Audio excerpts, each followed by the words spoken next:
Graça e paz, amada igreja. Estamos hoje no último dia do nosso congresso, Louco Salva Vidas 2013.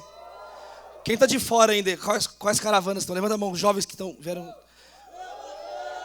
Muitos jovens, muitas caravanas foram embora ontem à noite, já retornaram. Esse ano, mesmo o feriado caindo num sábado, muitos jovens vieram de toda a nação. Queria que a igreja aplaudisse o Senhor por esses jovens, essas caravanas, as suas igrejas, famílias aqui representadas.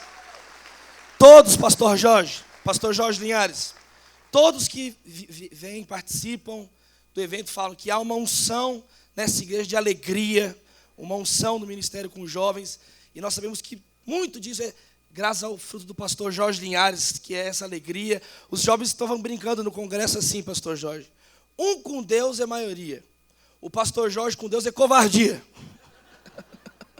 Porque essa igreja tem uma unção de ministério com jovens.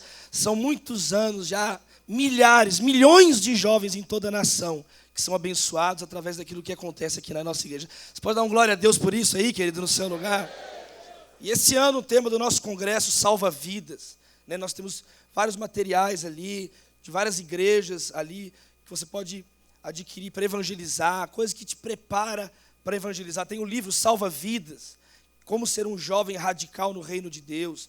Tem aqui a cartilha do evangelista, como você responde a questionamentos sobre a fé, como você evangeliza uma pessoa que precisa muito de Deus. Olha, espécies cristãs em extinção, como evangelizar no mundo moderno, no mundo atual. Tem esse aqui, além da teoria, como evangelizar nas faculdades. Tem muitas coisas legais ali.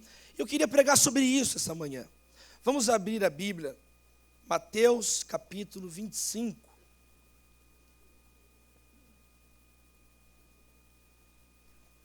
Nós vamos ler a parábola dos talentos, do verso 14 ao 30.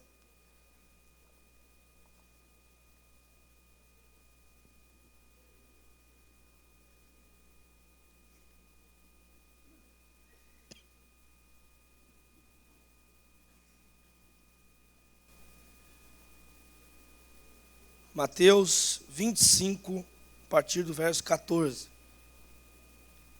Diz assim a palavra de Deus. Jesus está falando sobre o reino dos céus. Ele diz: e também o reino dos céus será como um homem que, ao sair de viagem, chamou os seus servos e confiou-lhes os seus bens.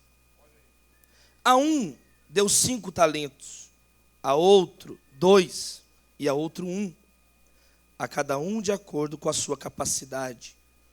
Em seguida, partiu de viagem. O que havia recebido 5 talentos, saiu imediatamente, aplicou-os e ganhou mais 5. Também, o que tinha 2 talentos, ganhou mais 2. Mas o que tinha recebido 1 talento, cavou um buraco no chão e escondeu o dinheiro do seu senhor. Depois de muito tempo, o senhor daqueles servos voltou e acertou contas com eles. O que tinha recebido 5 talentos, trouxe outros 5 e disse: o senhor me confiou 5 talentos, veja, eu ganhei mais 5. E o senhor respondeu: muito bem, servo bom e fiel, você foi fiel no pouco, eu o porei sobre o muito, venha e participe da alegria do seu senhor. E veio o que tinha recebido 2 talentos e disse: olha, o senhor me confiou 2 talentos, veja, eu ganhei mais 2. E o senhor respondeu: muito bem, servo bom e fiel, você foi fiel no pouco, eu o porei sobre o muito, venha e participe da alegria do seu senhor. Mas por fim, veio o que tinha recebido 1 talento e disse: eu sabia que o senhor é um homem severo, que colhe onde não plantou e junta onde não semeou. Por isso, tive medo, saí e escondi o seu talento no chão. Veja, aqui está o que lhe pertence. E o Senhor respondeu: servo mau e negligente, você sabia que eu colho onde não plantei e junto onde não semeei. Então você devia ter confiado meu dinheiro aos banqueiros, para que quando eu voltasse o recebesse de volta com juros. Tirem o talento dele e entreguem-no ao que tem 10. Pois a quem tem, mais será dado e terá em grande quantidade. Mas a quem não tem, até o que tem lhe será tirado. E lancem fora o servo inútil. Repita essa expressão, servo inútil. Nas trevas onde haverá choro e ranger de dentes. Deus, fale aos nossos corações, continue falando, ó Pai. Que essa palavra possa frutificar nas nossas vidas essa manhã. Em nome de Jesus. Amém. Essa história que Jesus contou levanta uma pergunta para todos nós esta manhã. O que você está fazendo com a sua vida? Essa é a pergunta que a parábola levanta para mim e para você. O que você está fazendo com o que Deus te deu? O que você está fazendo na sua existência? O capítulo 5 de Mateus fala sobre a volta de Jesus. Quantos creem que Jesus vai voltar, querido? Jesus vai voltar. Ele vai voltar para buscar a igreja. E Jesus contou algumas histórias que ensinam o que devemos fazer enquanto Ele não volta. A parábola das virgens diz que nós devemos ser vigilantes enquanto Ele não volta. E a parábola dos talentos aborda outro aspecto. Ela ensina que nós devemos trabalhar enquanto Jesus não volta. Ser úteis enquanto Jesus não volta. Sermos produtivos enquanto Jesus não volta. Essa é a lição. A parábola é muito simples. Deus, Jesus aqui na parábola conta que um patrão, um senhor, deu talentos para 3 homens. A um 5, a outro 2, a outro 1. E ele deu e foi viajar. E aí ele volta da viagem. E agora na volta ele pergunta, é a prestação de contas. E aí, o que você fez com os talentos, com os 5? E você, o que fez com os 2? E você, o que fez com o único talento que eu te dei? E assim é com todos nós. Deus dá para todos nós talentos. O que são talentos? São valores. O talento é precioso. O talento tem valor. O que são os talentos? É o nosso tempo. É o dinheiro mesmo. É a capacidade de fazer amigos. É a família. A família é um talento que Deus te deu. Teu pai, tua mãe, tua esposa. As suas habilidades. O teu diploma. Às vezes o teu sobrenome. O que nós temos são talentos de Deus. E perceba, o talento é de Deus. Nós somos os mordomos. Ele confiou talentos a nós. Mas a Bíblia diz claramente que a terra e tudo que nela habita pertencem a Deus. Tudo pertence a Deus. Os céus, a terra, tudo pertence a Deus. Mas Ele confiou nas nossas mãos alguns talentos. E perceba que cada um de nós tem talentos diferentes. Um recebeu 5, outro 2, outro 1. A Bíblia é clara em vários textos que cada cristão tem um dom, pelo menos. Nenhum cristão tem todos os dons espirituais, mas todo cristão tem ao menos um dom espiritual de Deus. Então Deus nos dá talentos, Deus nos dá valores, preciosidades. E Deus voltará para nós vamos prestar contas. Um dia nós vamos nos encontrar com Deus. Quando estão ansiosos para o encontro com Deus, ver Deus face a face. E nesse dia nós vamos prestar contas. E preste atenção que o juízo é individual. Deus vai dizer, Jorge Linhares, e o pastor Jorge vai se apresentar diante de Deus. Deus vai dizer, Marcos Roberto Souza, e o pastor Marquinhos vai aparecer lá. Davi Lago, e o seu nome, um por um, teve que prestar contas. Cada um de nós vai prestar, você aí em cima, aqui embaixo, cada um de nós vai chegar o dia. E aí, o que você fez com a sua vida? O que você fez com o que eu te dei? O seu conhecimento, inteligência, habilidade. E nós vamos prestar contas. E aí, a história de Jesus, a parábola diz que uns vão dizer, Jesus, Senhor, eu multipliquei o que o Senhor colocou na minha mão. Eu fui útil. E para esses, Jesus vai dizer, servo bom e fiel, venha para a alegria. O outro é muito, venha para a alegria. Mas infelizmente, existem pessoas que vão dizer, olha, eu enterrei, eu fiquei com medo. Vão dar desculpas esfarrapadas. E essas desculpas esfarrapadas não valerão de nada. Elas vão vir assim de Jesus, lancem fora, tirem de perto de mim. Hoje, as portas da misericórdia estão abertas em Jesus, amém, gente? Mas um dia as portas se fecharão. A porta se fechará como a porta da arca de Noé. Então eu queria conversar um pouco sobre isso essa manhã para a gente orar. O que você está fazendo com aquilo que Deus colocou nas suas mãos? Essa história nos mostra, pelo menos, 3 coisas que Deus espera de nós. E quantos querem fazer o que Deus espera de você? Em primeiro lugar, sabe o que Deus espera de você? Repita comigo, iniciativa. Sabe por quê?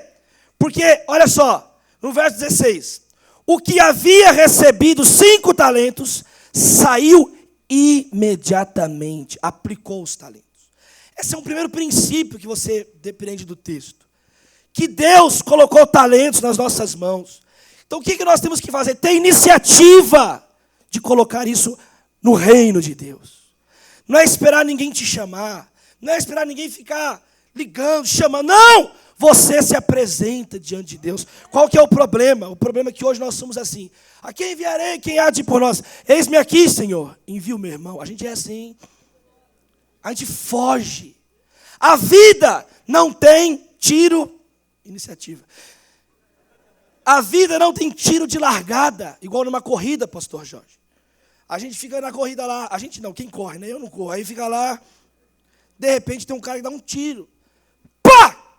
O tiro é a largada. Tá! Aí todo mundo corre. Tem gente que fica esperando o outro dar o tiro de largada, mas na vida não tem isso. O cara fica esperando a vida inteira. Parado. Porque não tem iniciativa para fazer as coisas. Para se envolver na igreja. Para trabalhar. Para ser útil. Tudo é empurrado. Tudo é empurrado. Tudo tem que implorar. Diz que um menino foi numa entrevista de emprego. O jovem chegou na entrevista de emprego. Quanto que eu vou ganhar aqui? Olha, se você começar trabalhando agora, você vai ganhar R$800. Só que mais para frente, você pode ganhar R$2.000. Ah, obrigado, eu venho mais para frente então. E foi embora. Tem gente preguiçosa. Tem gente que não quer trabalhar. Tem gente, o menino acorda, o jovem acorda, 27 anos de idade. 28 anos de idade. Acorda 1h30 da tarde. 2 horas da tarde. E ainda grita, mãe, cadê meu Toddy, mãe? Cadê os sucrilhos? Cadê o quick de morango, mamãe? Andando com lençol, 3 horas da tarde em casa. A mãe fala, filho, onde você acha que a preguiça vai te levar, filho? Pro sofá, mãe, pro sofá. Gente sem iniciativa.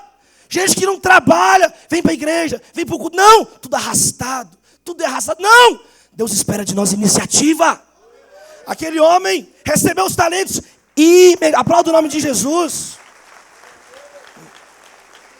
Imediatamente, ele não esperou, imediatamente ele aplicou os talentos, investiu, trabalhou. Você tem que investir, trabalhar, agir. Você não precisa ficar uma pessoa que todos os outros têm que pedir para você. Quando eu entrei na faculdade, na PUC, sou formado no curso de Direito. Na minha graduação, ninguém me pediu, Davi, funda um clubinho, uma reunião evangelística. Ninguém chegou para mim e falou assim, por favor, reúna os crentes aqui. Faz uma... Eu tomei uma iniciativa, eu vou ficar aqui 5 anos nessa faculdade. Primeira coisa que eu fiz, roubei a lista da chamada.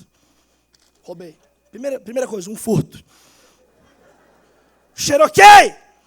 Depois eu me arrependi e devolvi a lista.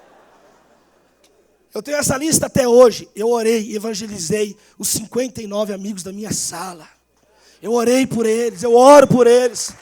Eu casei vários deles. Depois, vai fazer 6 anos já que eu sou formado. Até hoje, todo mundo amigo. Aí eu comecei a reunião. Fui numa sala deserta lá, abandonada. Um monte de cadeira. Comecei, ninguém me perguntou, ninguém me pediu. Eu fui. Descobri que não tinha aula naquela sala. No prédio de arquitetura, na PUC, no Coração Eucarístico. E comecei a pregar para as cadeiras.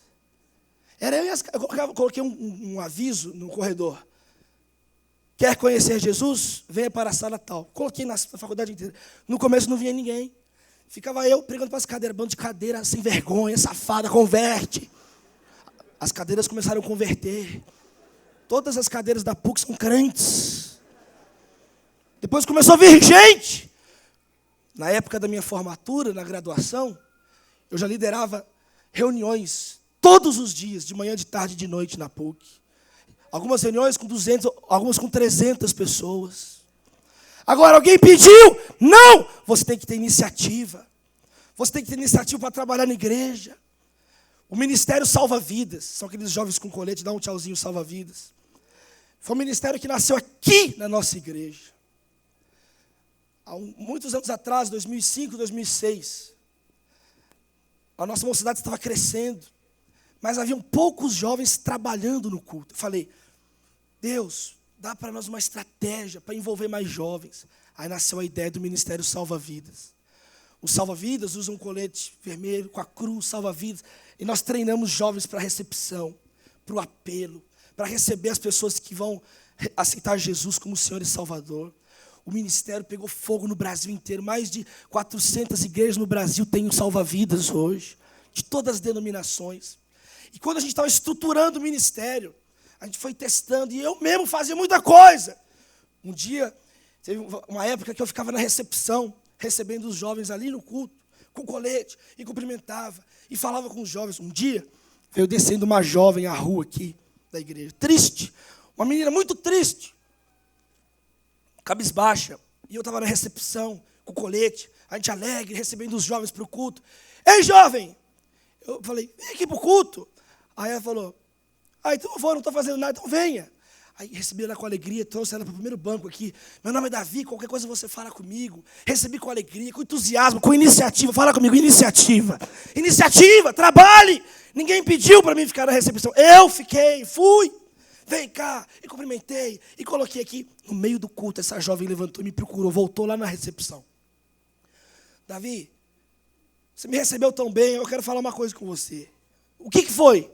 A menina levantou as mangas da blusa. Ela estava com os 2 pulsos cortados, saindo sangue. Aí eu passo mal quando vejo sangue. Aí eu desmaiei, ali na recepção. Aí eu desmaiei. Passado algum tempo, eu acordei. Aí ela fez assim. Aí eu caí de novo. Não, isso não teve não. Aí eu levantei. Falei, menina, você ficou doida, você cortou os pulsos. Eu percebi que ela estava branca demais. Eu percebi. Estava muito pálida. Chamamos os pastores, levamos essa jovem, a Carol, levamos ela para o médico, para o hospital. Aí a gente foi descobrir a história, uma confusão em casa, briga em casa. Resultado, nós discipulamos essa menina para o batismo. Eu batizei essa menina nas águas. Nós treinamos essa jovem. Por muitos anos ela foi uma salva-vidas que ficou na porta como recepcionista ali da igreja. Você pode aplaudir o Senhor por isso? Hoje ela nem mora mais no Brasil, casou, está fora do país.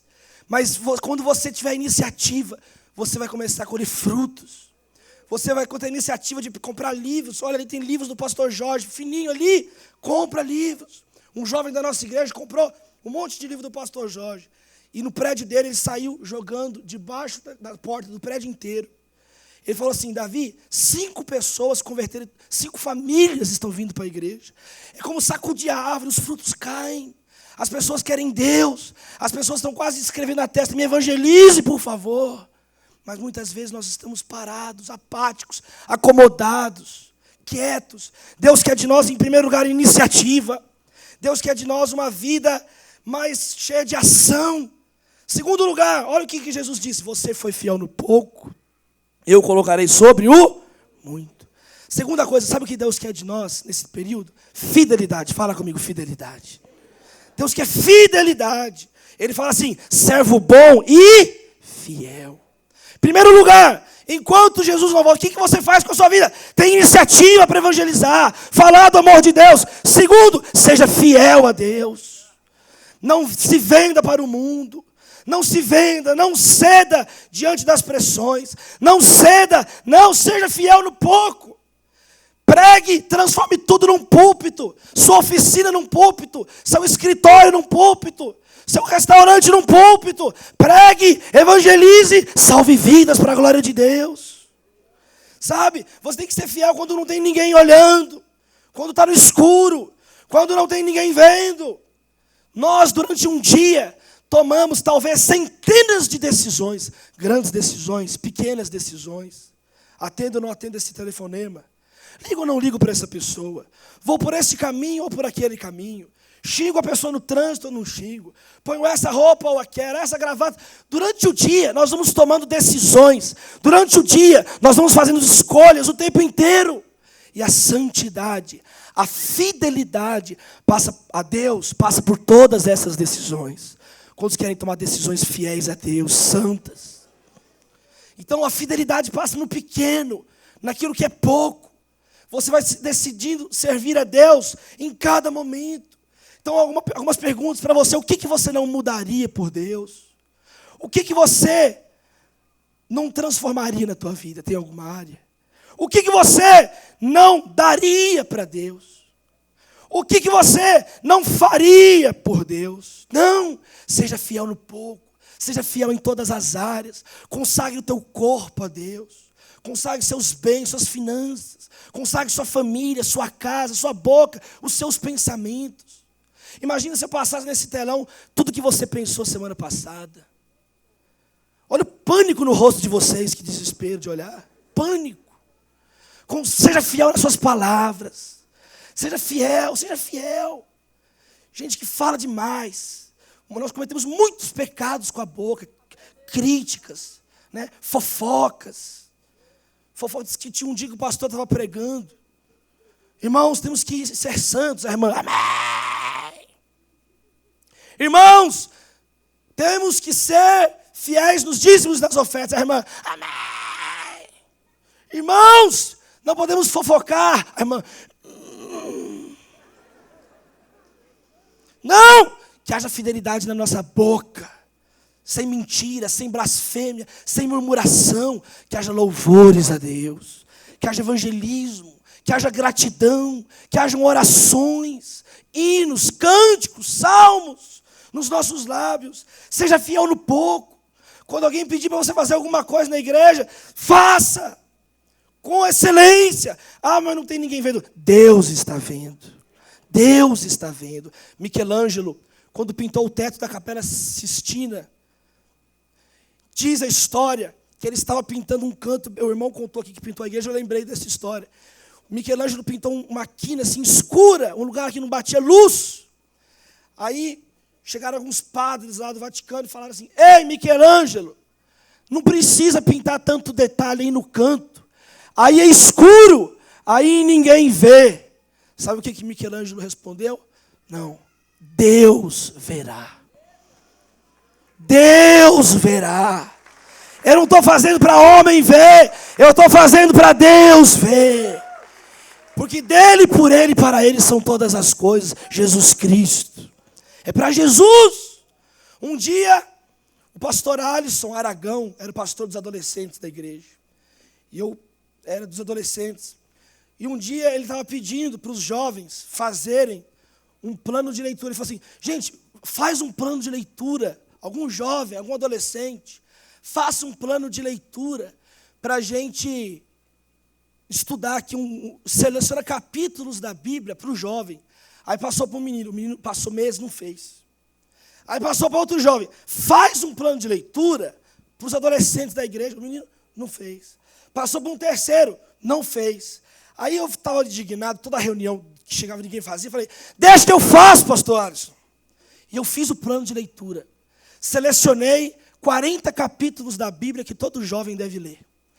Fui lá, estudei, peguei a concordância, peguei a enciclopédia bíblica, peguei as pregações, li, estudei, selecionei 40 textos essenciais para o jovem cristão. O jovem tem que saber 40 textos da Bíblia. Sabe o que aconteceu há 2 anos atrás? A Sociedade Bíblica me enviou um e-mail convidando para publicar essa lista. E hoje está aqui, ó, plano de leitura da Bíblia. Já foram distribuídos mais de 500 mil planos de leitura da Bíblia desse pela Sociedade Bíblica do Brasil. No começo do ano, 500 mil panfletos no Amazonas, nas comunidades ribeirinhas. Gente que eu nunca vou ver na vida, gente que eu nunca vou conhecer, histórias que eu não vou nem saber. E a Sociedade Bíblica colocou no final um certificado. O jovem manda um e-mail, eu li os 40 capítulos. Aí resume a Bíblia inteira. A Sociedade Bíblica manda um certificado que o jovem conhece o essencial da Bíblia. E já foram emitidos milhares de certificados. Então, muitas vezes, você faz coisas que aparentemente não tem ninguém vendo, mas Deus está vendo. Seja fiel sobre o pouco. Seja fiel sobre o pouco. Em terceiro lugar, nós temos que assumir riscos. Fale comigo, assumir riscos. Assumir riscos. Porque aquele que enterrou o talento, ele não tinha nada para oferecer para Deus, apenas desculpas. Eu tive medo, o Senhor é um homem severo, então eu não mexi no talento. Tem gente que, infelizmente, só vai ter desculpa na boca quando Jesus voltar. Ah, Jesus, eu não sabia. Tudo desculpa esfarrapada. Ah, eu não tinha tempo de ir na igreja. Ah, eu estava estudando para o vestibular. Ah, eu não conseguia segurar a onda. Ah, eu pensava que não tinha problema fazer isso. Ah, me falaram que não tinha nada a ver o sexo fora do casamento. Ah, me falaram que não tinha nada a ver a bebida alcoólica. Me falaram que não tinha nada a ver. E vai estar desculpas. Não! Você tem que assumir riscos para a glória de Deus. Não pode ter medo para ser um cristão. Porque ser cristão não é ser bonzinho. Ser cristão não é o American Way of Life. O pai feliz, a esposa alegre, os filhos, filho papagaio, o carro na garagem, a casa. O cristianismo é muito mais do que isso. É uma vida empolgante, vibrante. Deus quer nos dar casamento, filhos, carro. Quer, claro que quer. Ele quer o melhor para nós. Quantos louvam a Deus por isso? Mas o cristianismo vai além. É estender o caminho para quem está perdido. Estender a mão para quem está no chão. Enxugar a lágrima do abatido. O cristianismo é amor. É Jesus. É você ser útil para o reino de Deus. Parar de pensar só em você. E assumir riscos para a glória de Deus. Assumir riscos. Falando do amor de Deus no trabalho. Falando do amor de Deus na faculdade, como eu fiz um monte de vezes. Um dia tinha que apresentar um trabalho de direito processual civil. A sala lotada. Professor ateu. Dos principais professores do curso de direito na PUC. Renomado escritor. O Espírito Santo falou comigo no meu coração. Eu sempre andava com a Bíblia dentro da mochila. Eu tinha que apresentar um trabalho que valia a minha vida, a minha alma, valor do trabalho, a alma do Davi. E eu tinha que apresentar aquele trabalho dificílimo. Eu cheguei na frente da turma, virei para o professor e perguntei assim, professor, eu vou apresentar o trabalho aqui, vou mesmo, mas vou. Mas antes eu queria ler um texto da Bíblia. O senhor me permite? Era um negócio tão sem sentido que eu estava falando. Era um negócio tão absurdo que eu estava falando. O professor pegou de surpresa dele. Pode. Eu peguei a Bíblia, abri em 1 Coríntios capítulo 13. E li sobre o amor de Deus. Eu li o capítulo inteiro. Tinha gente passando no corredor, parou na janela e ficou olhando. E eu li o capítulo inteiro de 1 Coríntios capítulo 13. Sobre o amor. E o que permanece depois de tudo é o amor. Quando eu fechei a Bíblia, ninguém queria saber de processo, de civil, quanto menos de direito. Todo mundo ficou olhando, o professor ateu ficou olhando. Eu senti a presença de Deus vir naquela sala, naquela manhã. Aí, eu li o texto. E aí eu apresentei o trabalho. Tirei total, claro. Óbvio. Nota máxima. O mínimo que se espera de nós cristãos. Nota máxima no trabalho. Mas chegou no dia da formatura. Ninguém lembrava mais que eu tinha apresentado trabalho. Passaram anos. Passaram 6 anos que eu formei. Ninguém lembra que eu apresentei aquele dia. Mas todos lembram que eu li o texto da palavra de Deus. No final da aula os jovens chegaram. Me fala desse Deus, Davi. Me fala desse amor. Aplauda o nome de Jesus no seu lugar. Glorifique o nome de Jesus. Assuma riscos pelo Evangelho. Assuma riscos pela sua fé em Deus. Não seja um neutro. Não seja uma pessoa frouxa, neutra, fraca. Não! Assuma riscos e o Espírito Santo vai te conduzir. O Espírito Santo vai te capacitar. Porque ser cristão é viver uma aventura. Ser cristão é viver uma vida empolgante. Não deixe, você faz aniversário, todo mundo discurso, fala assim, vou discursar mesmo, Jesus me salvou, e prega. Tudo que você tiver chance de exaltar Jesus, exalte. Fale do amor de Deus. Fale do amor de Deus. Agora tem gente que é tudo lero-lero, só de dar desculpa. Não, comece a trabalhar para Deus. Um dia, o salva-vidas da nossa igreja, eu estava com um grupo, acabou o culto sábado, a gente foi para a Praça da Liberdade evangelizar. Chegamos lá, tinha um grupo de jovens satanistas, tudo de preto, tudo tatuado Satanás na cabeça, chifre, fogo, vodka na mão, um monte de menino satanista. E nós chegamos com a Bíblia. E aí, aquele monte de jovens, você tem que assumir, quem assumir riscos para Deus aqui? Vamos lá falar com eles, estão bêbados. Não, vamos lá, agora que precisa falar, estão bêbados. Aí eu cheguei, os satanistas, viemos em paz. Leve-me ao seu líder. O capeta não está aqui, mas o líder aqui que eu estou falando. O que vocês nós somos crentes. Vamos falar de Deus, vocês estão aqui fedendo pinga. Olha o estado de vocês. Olha, tudo feio, vocês são feios. Olha, a gente tudo bonito. Tudo feio, olho vermelho, bafo, vocês fedem. Olha que técnica profunda de evangelização. Aí os meninos ficaram assim, é crente, não, tudo bêbado, tudo crente, esses meninos são crentes. Mas um menino satanista ficou parado olhando. Uma jovem do nosso grupo, uma salva-vidas, olhou para aquele menino e virou do nada e falou assim, posso te dar um abraço? O menino enrijeceu o corpo. Começou a tremer, soltou a garrafa de pinga. A menina falou, posso te dar um abraço? Ela foi e deu um abraço no menino. O menino começou a chorar. Aí todo mundo abraçou o menino, nós abraçamos o menino. Todo mundo começou a chorar, todo mundo chorando. Depois que a gente chora um bom tempo abraçado com o menino, a gente perguntou, por que você está chorando? Que nós também não estamos sabendo que nós estamos chorando. Aí o menino virou assim, com o olho cheio de lágrimas, meio bêbado. Eu nunca recebi um abraço. Eu perguntei, quantos anos você tem, menino? Ele, 14. Vai saber o que esse menino passou na vida. Vai saber o que esse menino passou em casa. Se ele tem uma casa, o que aconteceu. Esse menino foi ganho para Jesus. É um jovem firme na nossa igreja até hoje. Aplauda o nome de Jesus. Aplauda o nome de Jesus. Assuma riscos. Aquele que perder a sua vida, esse que vai achar, Jesus disse em Mateus 16. Então pare de dar desculpas. Isso é ser um cristão. É você então ter iniciativa, ser fiel, assumir riscos. Porque a pergunta final então essa manhã é: o que você quer ouvir dos lábios de Jesus no último dia? Você quer ouvir? Venha e participe da alegria. Ou você vai querer ver Jesus dizer assim: saia de perto de mim. Talvez é o verso mais triste da Bíblia. Jesus fala assim: saia, aparta, lança em fora o servo inútil. Ele não aproveitou as oportunidades. Ele não aproveitou tudo que eu dei para ele. Eu dei dinheiro, eu dei beleza, eu dei sabedoria, eu dei capacidade de falar, capacidade de fazer amigos. Mas você enterrou tudo que eu te dei. Você não aproveitou as oportunidades que eu te dei, as possibilidades que eu te dei. Que nós possamos ser o outro grupo, meus irmãos, que vamos multiplicar tudo que temos e somos em prol do Evangelho. Que possamos queimar a nossa vida servindo a Deus. Charles Spurgeon disse assim: matem-se trabalhando para Deus e ressuscitem-se pelo poder da oração. Quem quer fazer isso aqui essa manhã? Servir a Deus, evangelizar, falar do amor de Deus. Sabe qual é a oração mais perigosa que você pode fazer essa manhã? É a oração: usa-me.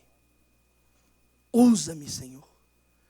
Porque se você fizer essa oração, você corre o sério risco de Deus começar a te usar para ganhar vidas, para ganhar a tua casa, salvar a tua família, salvar vidas.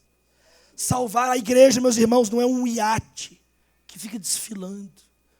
A igreja é uma frota de barcos pesqueiros para a glória de Deus. É a igreja que está na ofensiva. Meus irmãos, o mundo não precisa de mais um inútil. O mundo não precisa de mais um inútil, mais um servo inútil. Jesus falou assim: lancem fora o servo inútil, porque inútil não serve para nada. O mundo não precisa de mais um jovem que não serve para nada. O mundo não precisa de mais um casamento destruído. O mundo não precisa de mais um jovem maconheiro, drogado, que dá trabalho para os pais. Jovens, o mundo não precisa de mais um jovem desrespeitando o pai, gritando com a mãe. O mundo não precisa disso, de mais assassinatos. Gente, eu chorei essa semana. Quantos viram na imprensa a jovem que se matou na Savassi? Uma jovem estudante de medicina, linda, se atirou de um prédio na Savassi essa semana, 22 anos de idade. Estourou a cabeça no chão. O porteiro chegou, a menina morta na calçada na Savassi. Deixou um recado no Facebook para os amigos. Foi muito boa essa noite. Foi muito legal estar junto com vocês. Aí ela colocou assim: sejam felizes, aproveitem a vida. Depois de escrever, se atirou do prédio, da janela. As amigas dela da turma ficaram assustadas. Ela estava rindo a noite inteira. Ela bebeu com a gente. Ela se alegrou com a gente. Mas o vazio estava gritando dentro dela. O vazio estava latejando dentro dela. A menina se atirou de um prédio. Os jovens não precisamos mais disso. Não precisamos de mais jovens assim. Nós precisamos de jovens salva-vidas. Jovens úteis. Famílias, maridos bons. Esposas sábias. Pais tementes a Deus. Pai que vai chamar o filho para vir para a igreja. Não dar o dinheiro para ir para a balada. Não levar o menino para a balada, para o show. Não! Na missão Buritis, um jovem começou a ir escondido para a igreja. O pai entrou no meio do culto. No meio do culto, gritando com o pastor Alisson: cadê meu filho? Cadê meu filho? E veio gritando: eu não criei filho para dar dinheiro para a igreja. Gente ignorante. Eu não criei filho para dar dinheiro para pastor. Começou a bater no menino. Sai daqui. E levou o menino: eu quero você na prostituição. Eu quero você lá na prostituição. Eu quero você no bar. Sai daqui, menino. Sai daqui. E tirou. O mundo não precisa de mais um pai ignorante assim. O mundo não precisa de mais gente para construir barreira. O mundo precisa de construtores de pontes. O mundo não precisa de mais uma pessoa desleal. Aplauda o nome de Jesus, querido. Aplauda o nome de Jesus. O mundo não precisa de mais gente inútil. O mundo não precisa de mais gente que critica, reclama. Já tem demais. O inferno está cheio de gente assim, que fala, mas não faz nada. O mundo não precisa de mais gente que semeia contenda. O mundo não precisa de mais gente ensimesmada, que vive para si. O mundo precisa de gente cheia de Jesus Cristo. O mundo precisa de gente que vai estar inflamada de amor por Deus. Gente que dá Bíblias de presente. Gente que convida os amigos para vir para o culto. Gente que chama as pessoas para ir para uma célula em casa orar. O mundo precisa de mais gente que leia a Bíblia. O mundo precisa de mais gente com iniciativa para fazer as coisas de Deus. Quantos querem ser salva-vidas essa manhã? Quantos querem ser pessoas úteis para o reino de Deus essa manhã? Dá uma glória a Deus no seu lugar, querido. Aplauda o nome de Jesus. Fique de pé no seu lugar. Pastor Jorge. Pastor Davi,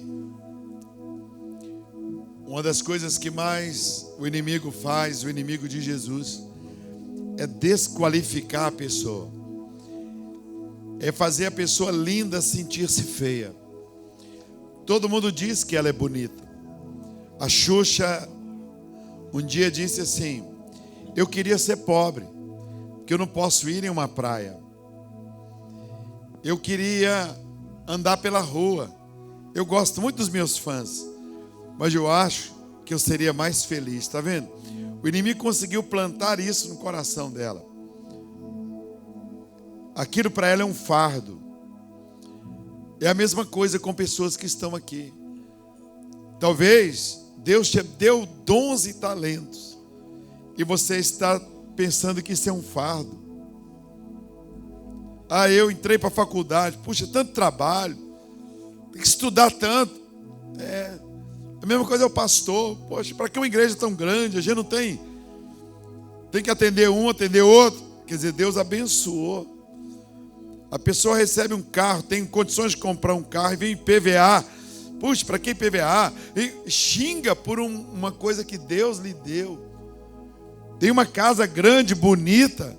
Mas dá tanto trabalho ter uma casa bonita, dá trabalho.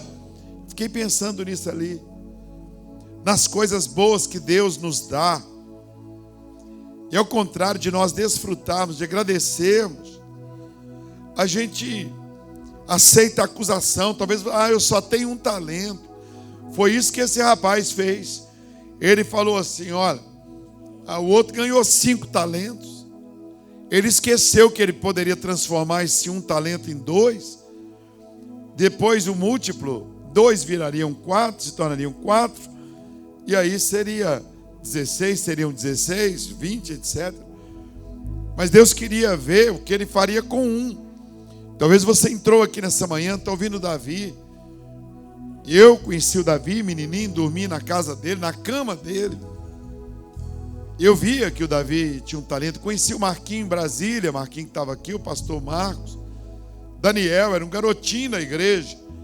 Quer dizer, esses meninos tudo tinha 10 anos, 32 anos. Eu estou vendo jovens crescendo, jovens florescendo, que poderiam estar hoje mexendo com drogas, porque a sociedade está conduzindo o certo, está sendo chamado de errado. Você não bebe, não? Não bebo. Que é isso? Você não bebe? É tão gostoso beber, todo mundo bebe.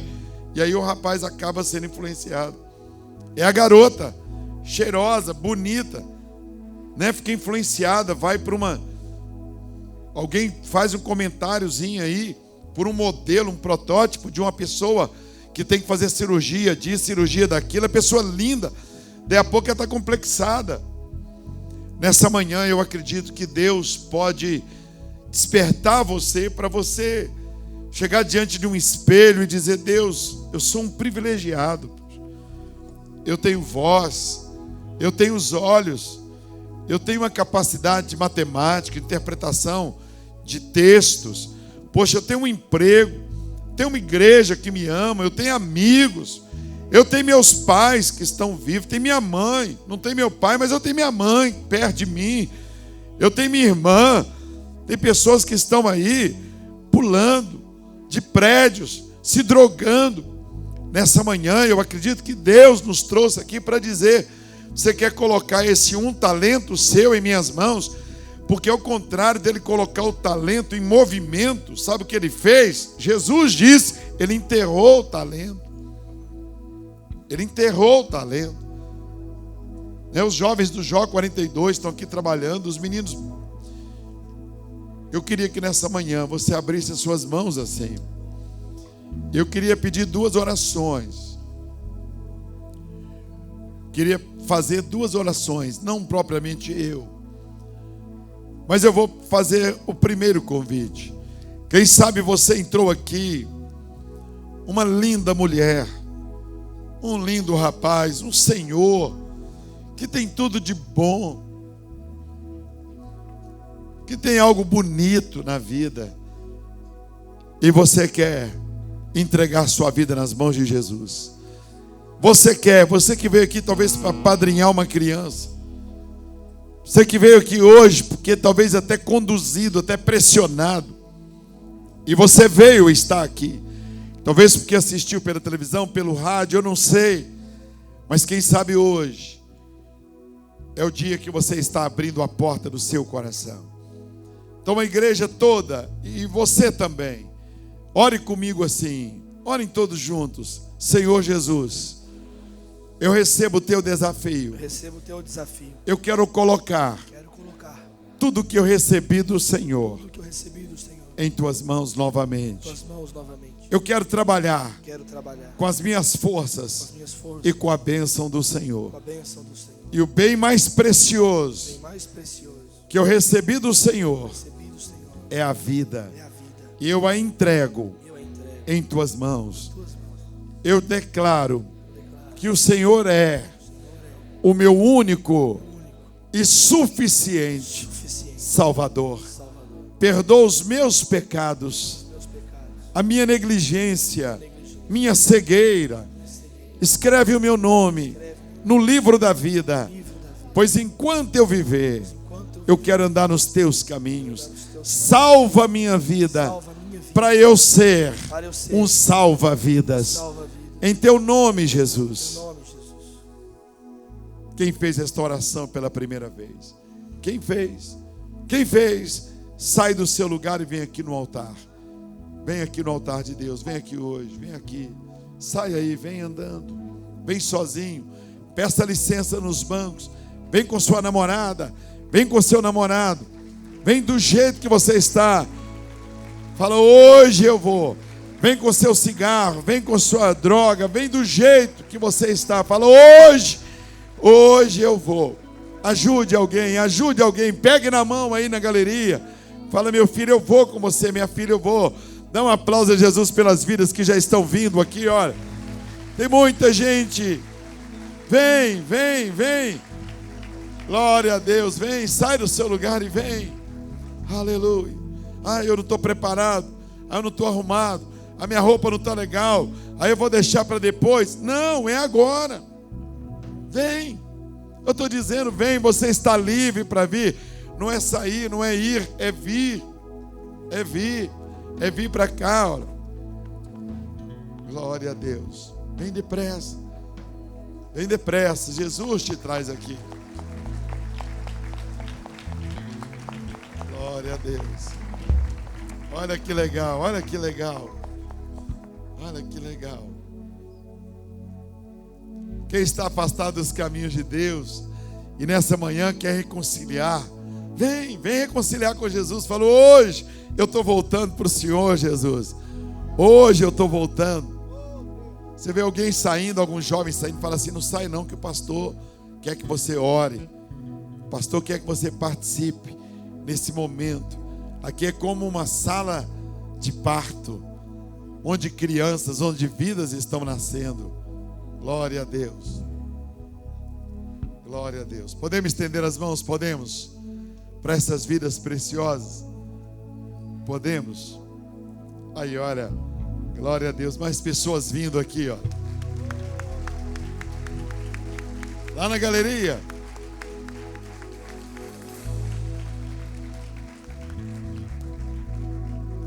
Glória a Deus.